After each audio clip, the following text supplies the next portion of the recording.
मित्रों नमस्कार, स्वागत है आपका YouTube चैनल में। आज हमारे साथ श्री अजीत जी बैठे हैं और आप टैक्स के एक्सपर्ट हैं। आपके मन में कुछ जिज्ञासाएं हैं जिसके कारण आज इस स्टूडियो में हमें इन्होंने आमंत्रित किया है कि आपकी जिज्ञासाओं को समाधान किया जाए। तो मैं माइक जो है अजीत जी को देता हूँ। धन्यवाद डॉक्टर साहब। पहले तो सबसे पहले आपका बहुत बहुत स्वागत है हमारे साथ। हम आपसे नई नई चीज़ें सीखते रहते हैं, टैक्स के बारे में या कॉर्पोरेट लॉ कंप्लायंस के बारे में। ये हमारा सौभाग्य है कि एक बार मुझे फिर आपके साथ चर्चा करने का मौका मिला है। जो अभी रिसेंटली गवर्नमेंट ने section 43B capital B small H जो लॉन्च किया है, इंट्रोड्यूस किया है ऐसे व्यापारियों के लिए, क्या उसका इफेक्ट पड़ेगा।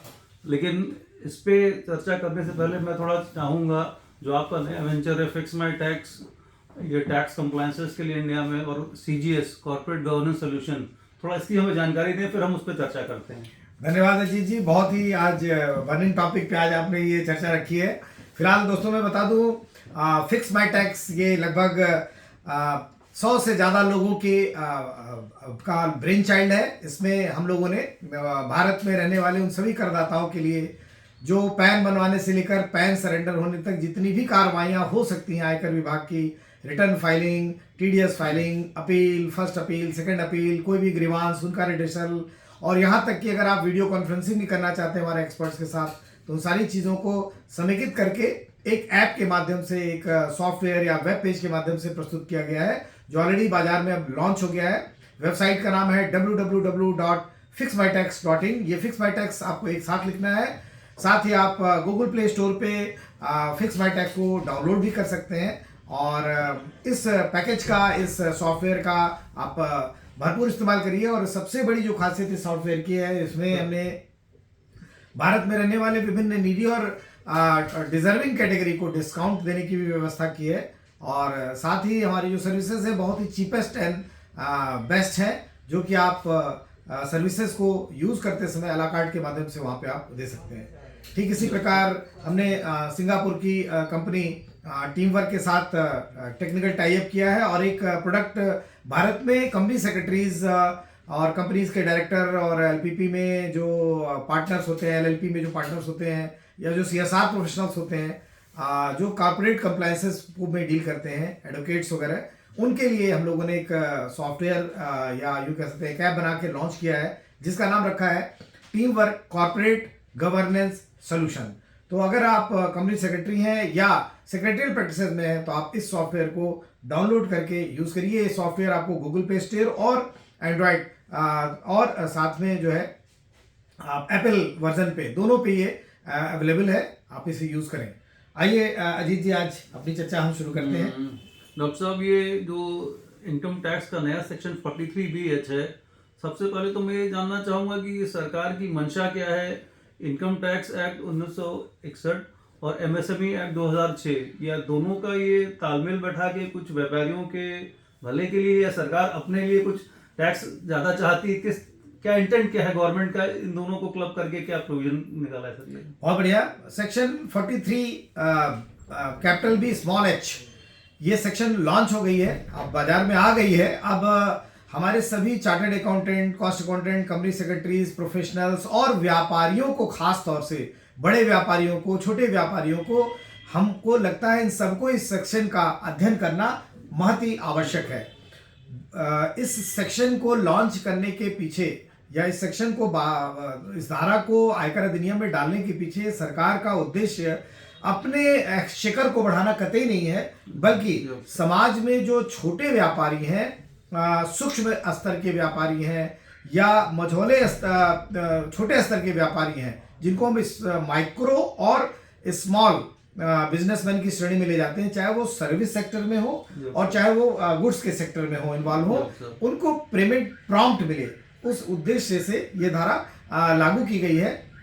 वैसे तो आपको बता दूं, जो MSME ED एक्ट है 2006, उसमें भी प्रोविज़न पहले से ऐसे ही कुछ थे कि मझोले छोटे व्यापारियों को पेमेंट प्रॉम्प्ट तरीके से मिल जाए, लेकिन ऐसा कोई पीनल प्रोविज़न दिखता नहीं प्रतीत होता था, जिसके कारण लोग जो सेवाएं लेके बैठे हैं या गुड्स लेके बैठे हैं वो प्रॉम्प्ट पेमेंट कर दे, इसलिए ये सेक्शन लॉन्च की गई। डॉक्टर साहब, आप ये फिर ये कहना चाह रहे हैं कि जो MSME में जो प्रोविजंस थे उनका पेनल इफेक्ट एक तरह से दिया जा रहा है इनकम टैक्स एक्ट के थ्रू। बिल्कुल ठीक आपने कहा अजीत जी, आपने बिल्कुल सही समझा कि अब आप ये कह सकते हैं कि MSME act read with income tax act हो गया है। जी जी। रीड विथ इनकम टैक्स हो गया और भारत में जितने भी करदाता हैं जो व्यापार पेशा कर रहे हैं, अब उनको एमएसएमई एक्ट की भी जानकारी कर लेनी होगी। 43BH क्लियरली ये बताता है कि आप अगर समय से पेमेंट कर दोगे तो आप अपने बुक्स में उसकी छूट पाओगे, डिडक्शन पाओगे। अन्यथा आपको जितना भी अमाउंट आपने किसी माइक्रो या स्मॉल व्यापारी से माल खरीदा है या सेवाएं ली हैं, उतने मूल्य को आपका इनरिचमेंट मान के उस पर आपको टैक्स देना पड़ जाएगा। डॉक्टर साहब, तो फिर थोड़ा ये जो टाइम फ्रेम है इस पर थोड़ा रोशनी डालिए कि टाइम फ्रेम क्या है व्यापारी के लिए कि उसको कंप्लाई कर सके ताकि उसको एडवर्स कॉन्सिक्वेंसेस ना फेस करने पड़े। बहुत बढ़िया अजीत जी, आपका प्रश्न बहुत अच्छा है कि क्या टाइम फ्रेम है। देखिए सेक्शन 43BH ये बताता है कि आपको मतलब अगर आप कोई खरीदार हैं सेवाओं के या वस्तुओं के खरीदार हैं और आपने ऐसी वस्तुएं या सेवाएं किसी माइक्रो या स्मॉल एंटरप्रेन्योर से ली हैं, दो कंडीशन पहले हो गई। तो इस कंडीशन में आपको पहले ये देखना पड़ेगा कि आप जब माल या सेवाएं ले रहे थे उस समय आपकी पेमेंट की एग्रीमेंट हुआ था, पेमेंट के लिए कोई एग्रीमेंट हुआ था या नहीं, पेमेंट के लिए कोई लिखित कंडीशंस प्रिवेल कर रही थी या नहीं। तो अगर पेमेंट के लिए कोई लिखित कंडीशन प्रिवेल नहीं कर रही थी या पेमेंट के टर्म्स से रिलेटेड आपका जो एग्रीमेंट है वो साइलेंट है, तो उस स्थिति में जो अपॉइंटेड डेट मानी गई है वो मात्र 15 दिन की मानी गई है। यानी कि जिस दिन आप माल या सेवाओं की आप कह सकते हैं अपने संतुष्टि के अकॉर्डिंग आपने जब सुपुर्दगी ली है उससे 15 दिन का समय दिया गया है, तब जबकि कोई एग्रीमेंट आपका उपस्थित नहीं है।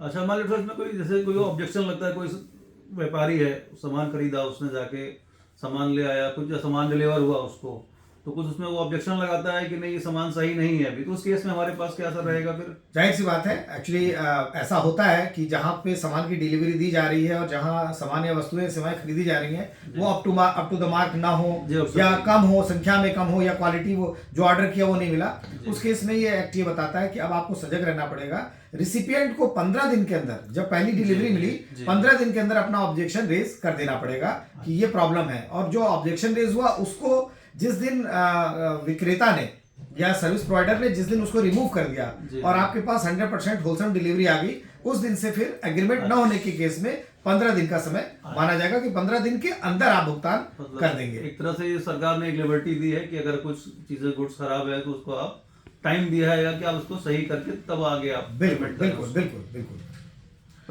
इसमें एक प्रश्न मैं एक और आपके प्रश्न का मैं फिर से जवाब देता हूं। और अगर एग्रीमेंट एग्जिस्ट करता है तो क्या है?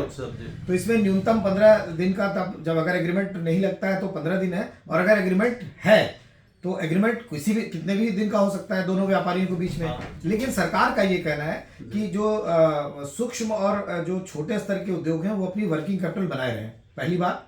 दूसरा, जब उनकी वर्किंग कैपिटल बनी रहेगी तो खरीद और बिक्री या सेल परचेज प्रॉपर होता रहेगा, टर्नओवर प्रॉपर होता रहेगा। तीसरी चीज, अगर वो कहीं बैंक से फाइनेंस वगैरह कराएं तो उनका वो प्रॉपर भुगतान करते रहेंगे। चौथी चीज, उनकी भी रोजी रोटी बढ़िया से बिना किसी हर्डल के चलती रहेगी।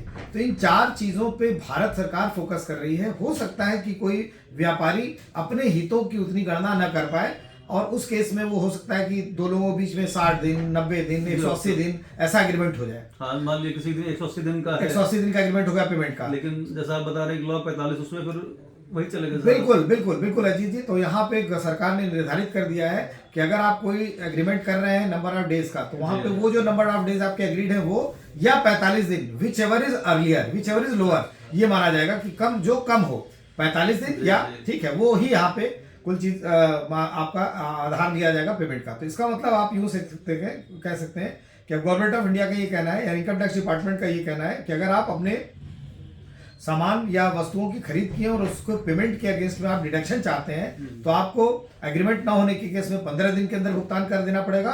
और अगर एग्रीमेंट है तो 45 दिन या न्यून दिन या उससे कम दिन, जो दोनों में पहले आ जाए, आपको उतने दिन के अंदर अगर आप पेमेंट कर रहे हैं तब आपको डिडक्शन मिलेंगे।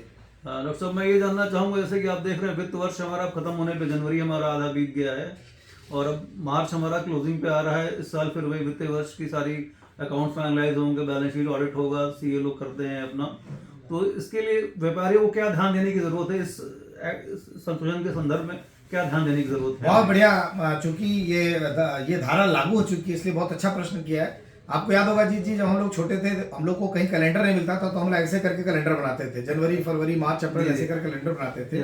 तो अब प्रत्येक व्यापारी को अपना एक कैलकुलेटेड प्रोग्राम बनाना पड़ेगा, इसकी प्रोग्रामिंग करनी पड़ेगी कि जब भी कोई माल या सेवा वो खरीद रहा है तो उसकी प्रोग्रामिंग कर ले कि एग्रीमेंट में अगर कुछ भी नहीं लिखा है तो हम 14वें दिन पेमेंट कर देंगे, और अगर एग्रीमेंट है 15 दिन का तो 15वें दिन पेमेंट करेंगे, और अगर एग्रीमेंट 45 दिन का है तो 45 दिन के अंदर कभी भी कर देंगे, और अगर 45 दिन से ज़्यादा का है तो 45वें दिन के अंदर अवश्य पेमेंट कर देंगे। क्योंकि अगर वो 45 दिन के बियॉन्ड वो गया और फाइनेंशियल ईयर समाप्त हो चुका है, फाइनेंशियल ईयर आपका समाप्त हो चुका है, 45 दिन या 15 दिन उसके बियॉन्ड चला गया और उस 45 दिन की गणना के बाद भी वो पेमेंट कर रहा है, तो ऐसे में जिस फाइनेंशियल ईयर के लिए वो पेमेंट कर रहा था उस फाइनेंशियल ईयर में पेमेंट तो उसने कर दिया लेकिन उसको डिडक्शन नहीं मिलेगी, उस अमाउंट तो उसको टैक्स देना पड़ेगा। डिडक्शन कब मिलेगी? अगले वित्तीय वर्ष मिलेगी। तो कहने का मतलब उतना टैक्स का अमाउंट 1 साल तक ब्लॉक हो जाएगा। मतलब एक तरह से सरकार ये कर रही है कि अगर आप डिले पेमेंट करेंगे छोटे व्यापारियों का तो आपके लिए दंड है, आपके लिए अर्थदंड है कि आप उतना टैक्स, उस अमाउंट को उतना टैक्स पे कर दीजिए जिसको कि करंट ईयर में पे कर देना है, लेकिन जिसकी कि आपको छूट जो है या डिडक्शन अगले वर्ष मिलेगी। अगले साल आपको टैक्स नहीं देना पड़ेगा उतने अमाउंट पे, इस साल लेकिन उतने अमाउंट पे आपको टैक्स देना पड़ेगा। डॉक्टर साहब इसमें एक मन में मेरी जिज्ञासा उठ रही थी, जैसे ये माइक्रो स्मॉल की बात हम कर रहे हैं तो क्या ये जो संस्थान है जितने छोटे उद्योग हैं क्या इनका इसमें रजिस्टर्ड होना जरूरी है क्या? बहुत बढ़िया प्रश्न है आपका, बहुत बढ़िया प्रश्न किया आपने। हालांकि मैं आपको बता दूं कि ऐसा कोई प्रोविजन अभी तक नहीं आया कि एमएसएमई एक्ट में बाय डिफॉल्ट किसी का रजिस्ट्रेशन हो जाता हो। एमएसएमई एक्ट में रजिस्ट्रेशन करने के लिए प्रत्येक प्रदेश में इसका एक मुख्यालय बना हुआ है और उस मुख्यालय में अब तो कोई आपको फेसलेस है, फेसलेस मुख्यालय, यहाँ पे आपको जाने की जरूरत नहीं है। ऑनलाइन आपने सारे क्रेडेंशियल्स आप अपना फीड कर देते हैं, यानी कि आप अपना प्रोप्राइटरशिप है, पार्टनरशिप है, एलएलपी है, कंपनी है, ट्रस्ट है, जो भी आपका फॉर्मेट है उस फॉर्मेट को आप वहाँ पे अप्लाई करते हैं डॉक्यूमेंट्स को सपोर्ट करते हुए।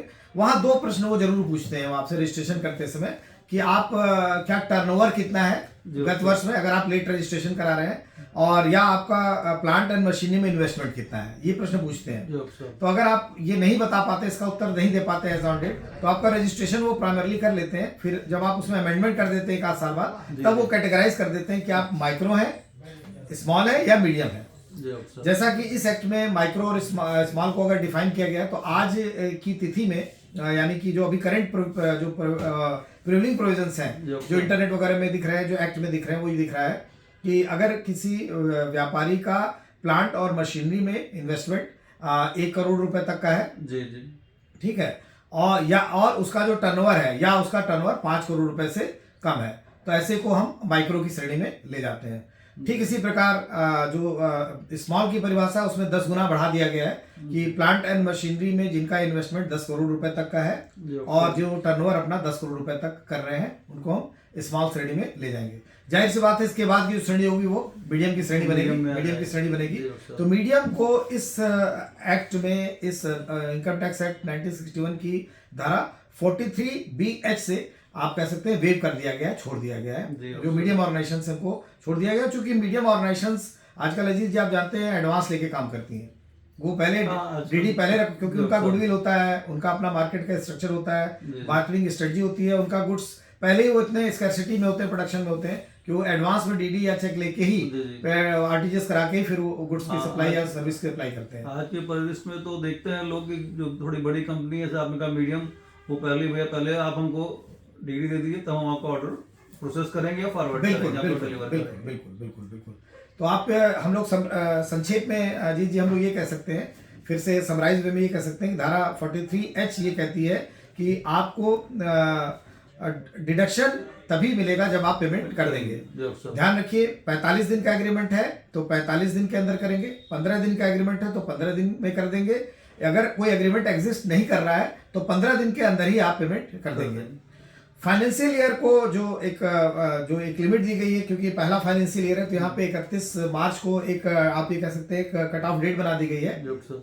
ऐसे एग्रीमेंट जो 31 मार्च के पहले किए गए हैं और 45 दिन 15 दिन उसका 31 मार्च के बाद में आ रहा है, तो ऐसे में व्यापारी या पेशेवर एकदम सतर्क रहें एकदम अंगूठे पे या अपने कैलकुलेटर पे दिन गिन लें, जी जी अपॉइंटेड डेट के एक दिन पहले ही पेमेंट कर दें। अन्यथा जो चार्टर्ड अकाउंटेंट्स हैं वो अपनी रिपोर्ट में रिपोर्ट करेंगे अकाउंट वेरीफाई करके, फलता आपको फिर टैक्स देना ही पड़ेगा।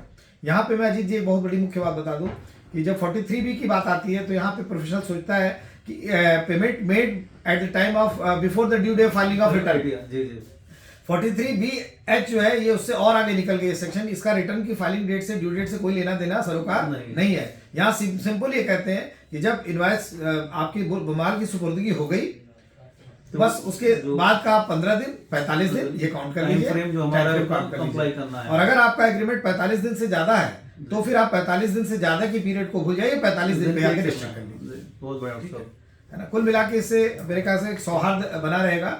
और हमको लगता है कि इस प्रोविजन के आने से जो कि पीनल प्रोविजन लगता है व्यापार और पेशे में और डॉक्टर साहब जैसे आपने कहा पैनल में मुझे एक मन में जिज्ञासा थी, कहीं ऐसा तो नहीं ऐसा है कि सरकार बहुत ज्यादा एक प्रेशर बना रही है लघु उद्योग से जो सामान खरीद रहे हैं उनके ऊपर? बिल्कुल बिल्कुल उनके सरकार इस प्रोविजन के थ्रू एक ऐसा प्रेशर बना रही है ऐसे लोगों को, आप यूँ कह सकते हैं बड़ी मछलियों के ऊपर लगाम लगा रही है जी जी कि आप छोटी मछली को परेशान नहीं कर सकते हैं, उसकी जो पेमेंट साइकिल है आप मेंटेन रखेंगे।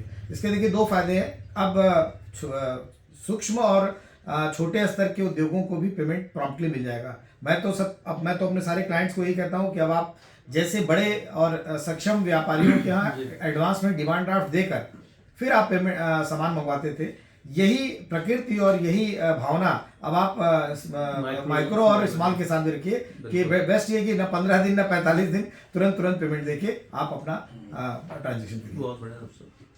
तो मेरे ख्याल से अजीत जी आज हम लोगों ने अपने YouTube के दर्शकों को एक बहुत इंपॉर्टेंट जानकारी दी, लोगों को समझ में भी आया होगा। तो मैं अपने YouTube दर्शकों से ये अनुरोध करता हूँ कि अगर आपके मन में कोई जिज्ञासा हो, कोई प्रश्न हो तो आप हमारे कमेंट बॉक्स में आके आप पूछ सकते हैं, हम उसका निराकरण करने का प्रयास करेंगे। डॉक्टर साहब उसके लिए हैं, आपको पूरा आपकी क्वेरी को कोई भी जिज्ञासा को पूर्ण करने के लिए डॉक्टर साहब तत्पर हैं एकदम।